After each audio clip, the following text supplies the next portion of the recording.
Right, so I tweeted out a couple days ago that I was going to watch the Double O movie, Awakening of Trailblazer, I believe it was called. It was something. Yeah, It definitely was a movie involving Double O and its plot. Kind of.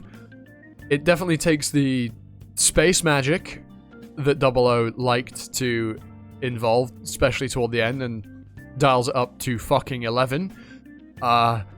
Good Christ, where do I even start? To be fair, before I go in on the fucking chicanery that is this movie, I will talk about at least the things that do make an amount of sense. You know, the fact that the aliens, the Else, come from Jupiter makes sense because we know from Double O that there was a ship near Jupiter. I can't remember why it was there, but it was there that was, doing research on the GN stuff. For Elia Schwehenberg. God, the Japanese pronunciation of that is so funny. Doing stuff for him. There's also the fucking, shot of Jupiter right at the end of Double O's anime. And also the talk, the constant thing of innovators are there for the talks to come with the alien species that, come from Jupiter. But that's about the only thing that makes any lick of sense, is that they come from Jupiter. Because, sweet fucking Jesus, things happen in this movie.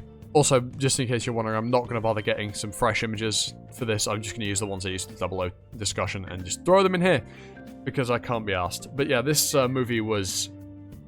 oh my god, was it something. So, the aliens are this weird metal substance that can shapeshift. Kind of like a... how do I describe it? Oh my god, there's something that definitely works as like a really good example of what these aliens do and how they function. But, they attach to things and then they can like copy and consume them and like then turn into stuff that they've assimilated before. There's a really... drawing a blank on what I could compare these to. But they're really fucking weird. One thing that ends up happening is they become ribbons when they end up on Earth. But the thing is, they become the ribbons that we know. And it's explained that the reason they can do this is there was a ribbons type Innovade on the ship. But when we see the picture of this Innovade, it's a ribbons type, yeah, with Ribbons' voice, but with darker hair, and the eyes aren't purple. But the Innovade form, the ribbons that the Else take on, is that of the ribbons with purple eyes and green hair. Now, I know that Innovades can, like, store their consciousness into bodies, but the Else absorbed that body. So why can they turn into the other ribbons? I don't get that. That doesn't really make sense. Slight loophole, but it's not really an important one, so let's move on. Yeah, the Else also... visual things, I guess they just don't really care, because they also consume mobile suits. The Jinx, and then when they turn into the Jinx, the generators now emit purple particles, because now a fourth color of GN particle, there's now purple ones, because alien magic. Yeah. Okay. My tweet that I put out after watching this movie really explains it. The Gundams, really cool. I like the new Gundams. I can't take Zabania seriously because of Fate Go, because Zabania is a noble phantasm in Fate Go used by the Hassans.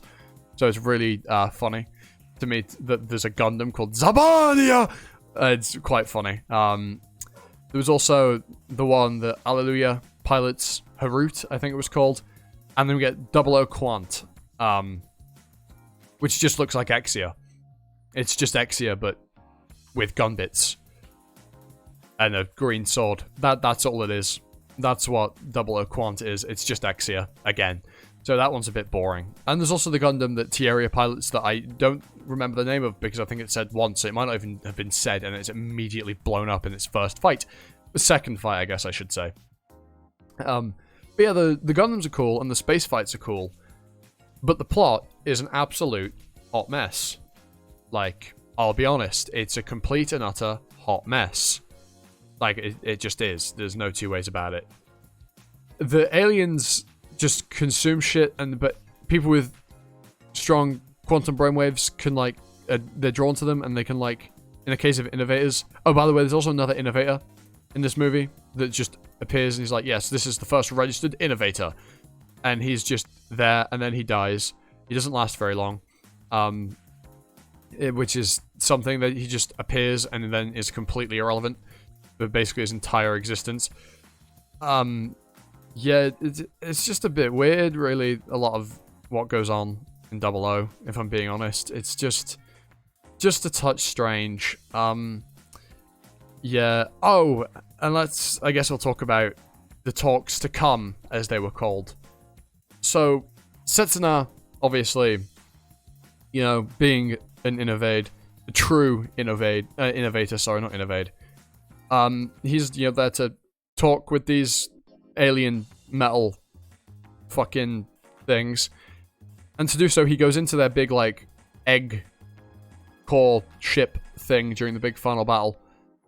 And then he uses the quantum system, which lets him communicate with them somehow.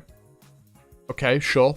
I mean, we know that 00 could do the shit with the quantum brainwaves, and it's kind of explained a little bit, so sure, okay. I'll give you benefit of the space magic, benefit of the doubt. And so that happens, and they do, and they're like, yeah, cool, let's go to their home planet. And then the gun bits on Quant become a fucking portal that Quant goes through, and then also the gun bits magically teleport as well. And I'm like, huh? What? You had this type of... This was a shield 30 seconds ago. Why is it now a magic space portal? And also, if you had the ability to do that, why was there any struggle getting into the giant egg core pod spaceship thing when you could just warp there? But yeah, then that resolves the problem with the else, and then it flashes forward a shitload of years, and then 40% of the world's population are now innovators, and they're all living hunky-dory and happy. And Marina, yeah, because she was in this movie, don't forget, she showed up twice. Yep, before this. She was there. And she's old now, because it's been a lot of time. But Setsuna shows up, and he's not aged. And he's also, like, made of metal now for some reason. Weird. And then they hug and go, we understood each other the whole now, and then the movie ends with a shot of what can't quite be 00 Quant, because it doesn't look like 00 Quant, it looks very different to 00 Quant. But yeah, it takes a shot of 00 Quant, covered in flowers, with the quote, through conflict, we cannot end war through conflict, we can only end it through understanding, or something. And then the movie ends. And I'm like, what in the fuck did I just watch? That was a hot mess. That was all over the place. Was it bad? I don't know, because I don't really understand what I watched. It definitely concluded 00, and it involved some stuff of 00, but it was most certainly really weird.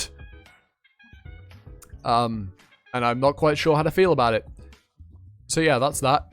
Anyway, I also tweeted about this, but how do I start UC? What's the best way to start UC? Because I'm planning on doing that at some point soon, so comment that below, as well as your thoughts on the movie if you've watched it. But yeah, with that out of the way, I've been Animosity, you've been you, and I'll be back next time for another video. Ta-ta. For now.